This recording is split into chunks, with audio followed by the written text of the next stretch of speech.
राधे राधे दोस्तों, स्वागत है आपका हमारे चैनल आसमान तले में। आज मैं आपको करवाने जा रहा हूँ व्रज धाम की यात्रा, जिसमें श्री वृंदावन धाम में आने वाली सभी जगह के मंदिर, यहाँ के मुख्य मंदिर मथुरा, बरसाना, गोकुल, नंदगांव सबके दर्शन कराएंगे। वृंदावन आने के लिए सबसे पहले आपको आना होता है मथुरा।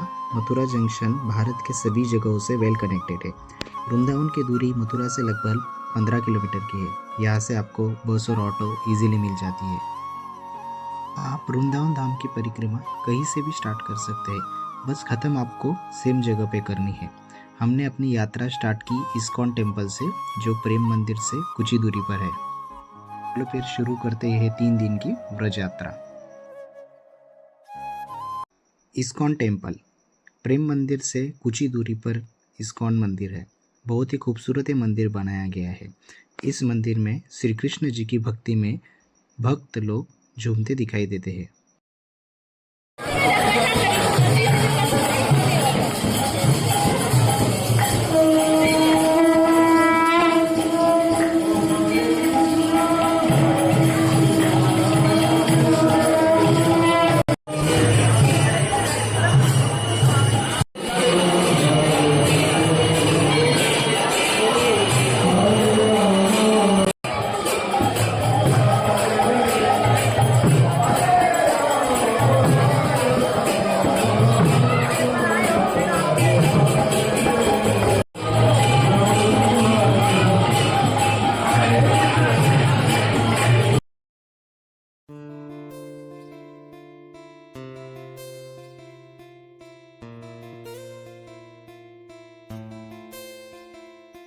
दूसरे दिन सुबह 6 बजे की पहली बस पकड़ के ही हम निकल गए बरसाने की ओर।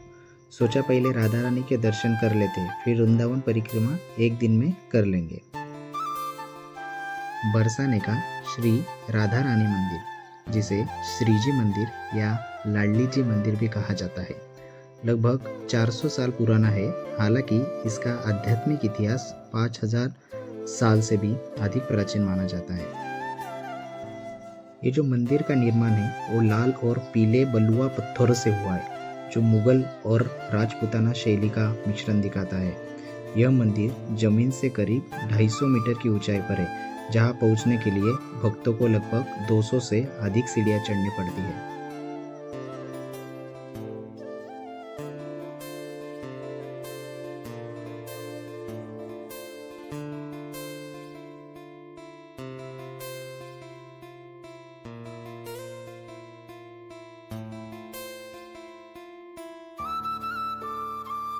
लाडली जी के मंदिर से बरसाने का पूरे गांव का दर्शन होता है, लेकिन घना कोहरा होने की वजह से यहाँ पे अभी नहीं दिखाई देगा।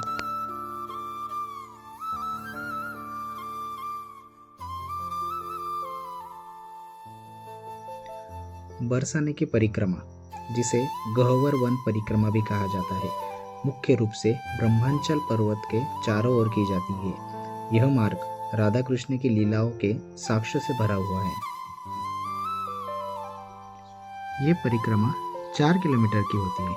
ये परिक्रमा में आपको बहुत ही अच्छा अनुभव आएगा, क्योंकि आपको बरसाना की छोटी छोटी गलियों का अनुभव मिलता है, जहाँ राधा रानी ने अपना बचपन निकाला है।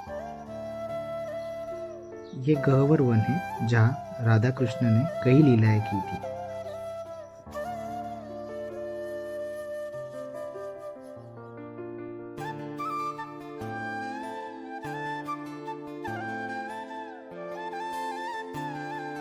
परिक्रमा मार्ग का अगला स्थान है गहवर कुंड, जिसको श्री राधा सरोवर के नाम से जानते हैं। गहवर वन के बीच स्थित यह कुंड बहुत पवित्र है।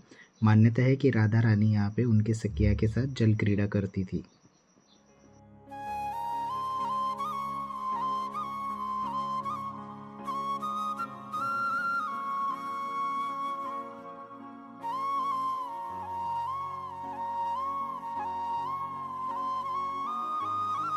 उसके बाद आता है मान मंदिर।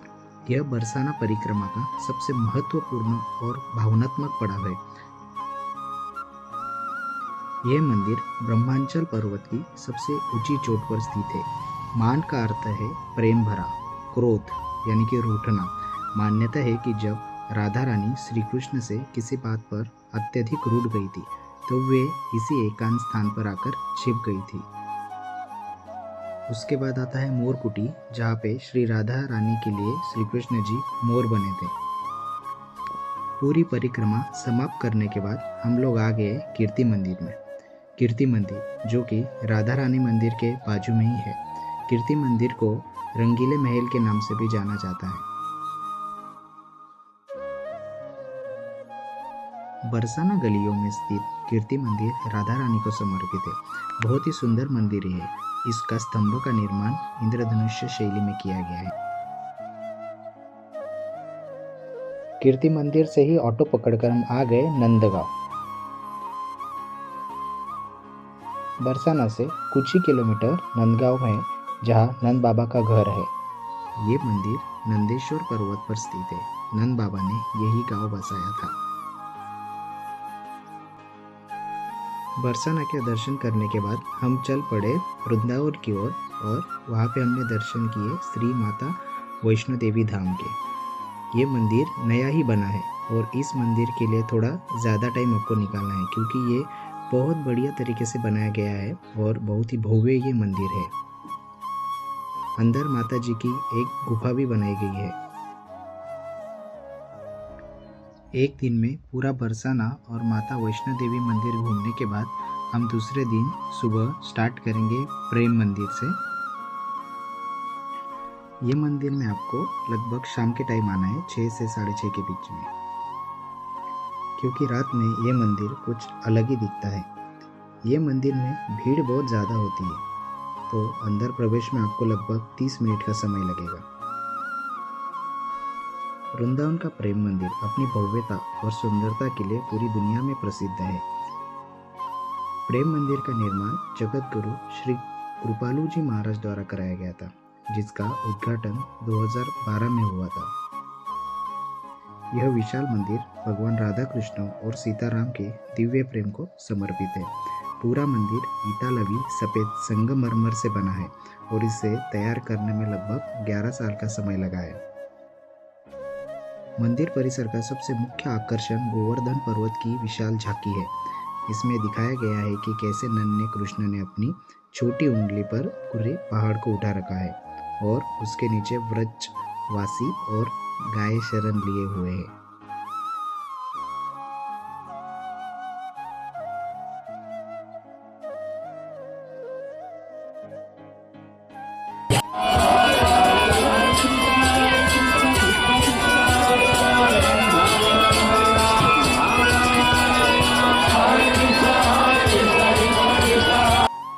ऑटो पकड़ के निकल पड़े हम हमारे मुख्य मंदिर की ओर, बांके बिहारी जी का मंदिर। ये मंदिर भगवान श्री कृष्ण जी का प्रमुख मंदिर है। ये मंदिर जाने के लिए आपको वृंदावन की गलियों से गुजरना पड़ता है।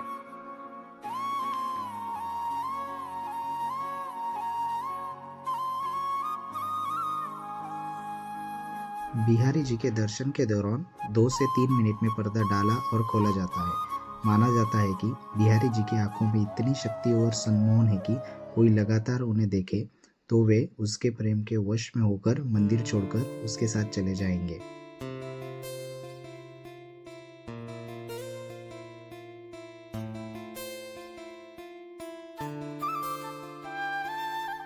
उसके बाद हम परिक्रमा स्टार्ट करेंगे काली देह मंदिर से। उसके बाद मदन मोहन मंदिर से। मदन मोहन मंदिर का टाइमिंग जो है सुबह 7 से लेकर दोपहर के 12 तक है और शाम के 4 बजे से लेकर 8 बजे तक है। उसके बाद परिक्रमा मार्ग में आता है चीरघाट, जहाँ श्री कृष्ण जी ने सखियों के कपड़े छुपाए थे। चीरघाट के सामने ही यमुना नदी बहती है।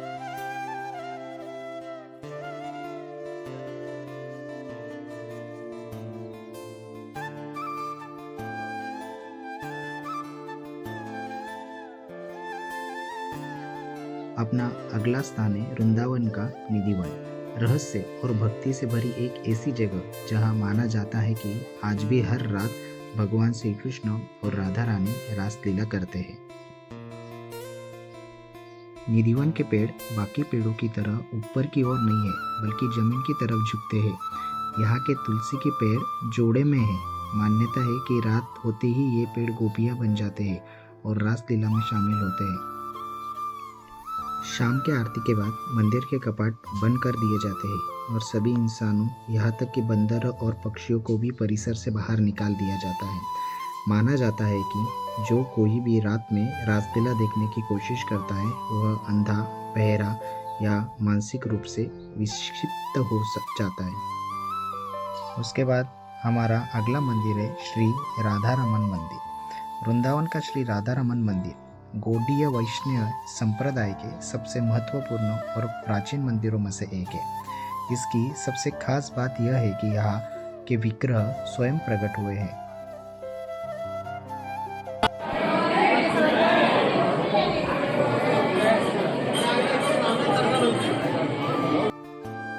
हमारा अगला स्थान है केशी घाट। वृंदावन का केशी घाट यमुना नदी के तट पर स्थित सबसे प्रमुख और सुंदर घाट है। मान्यता है कि भगवान कृष्ण ने इसी स्थान पर केशी नामक असुर का, जो घोड़े के रूप में आया था, उसका वध किया था। वध के बाद श्री कृष्ण जी ने इसी घाट पर यमुना जल से स्नान किया था, इसीलिए इसका नाम केशी घाट पड़ा था। हर शाम यहाँ भव्य यमुना आरती होती है। दीपों की रोशनी और मंत्रों के उच्चारण से पूरा वातावरण अलौकिक हो जाता है। यह अनुभव बिल्कुल वैसा ही होता है जैसा वाराणसी या हरिद्वार में गंगा आरती का।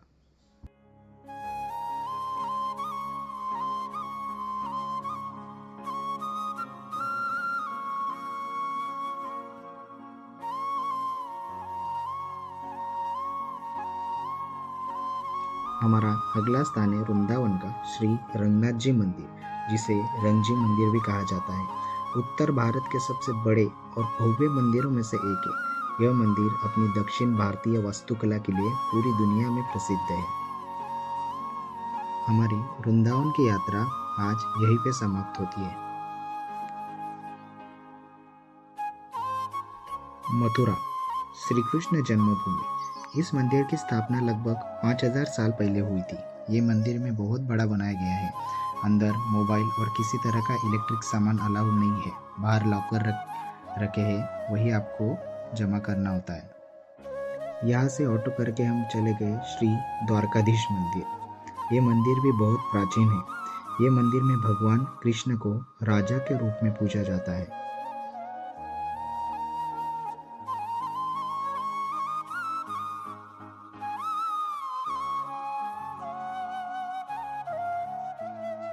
विश्राम घाट यमुना नदी के तट पर स्थित सभी 25 घाटों में से सबसे प्रमुख और पवित्र माना जाता है।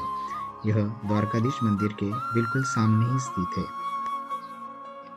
पौराणिक कथा के अनुसार कंस का वध करने के बाद भगवान श्री कृष्ण ने इसी स्थान पर बैठकर विश्राम किया था, इसलिए इसका नाम विश्राम घाट पड़ा।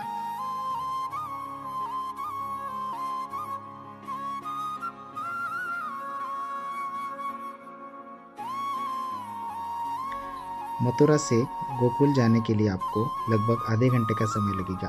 यहाँ पे आपको दर्शन करने हैं सबसे पहले नंद घर के। 5000 साल पुराना नंद बाबा का ये घर है, जो अभी भी वैसा कि वैसा ही है। गोकुल में ही रमन रहती है। रमन रहती गोकुल के पास एक पवित्र स्थान माना जाता है, जहाँ भगवान कृष्ण ने अपना बचपन बिताया था। ये स्थान उनके खेलने और लीलाएं के लिए प्रसिद्ध माना जाता है।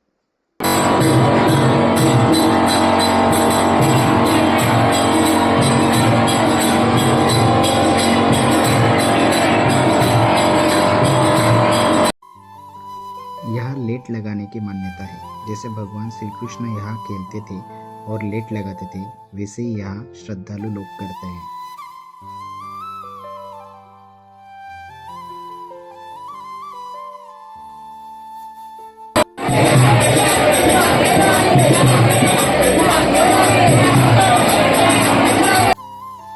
तो दोस्तों, इसी के साथ हमारी व्रज यात्रा यहीं पे समाप्त होती है। राधे राधे।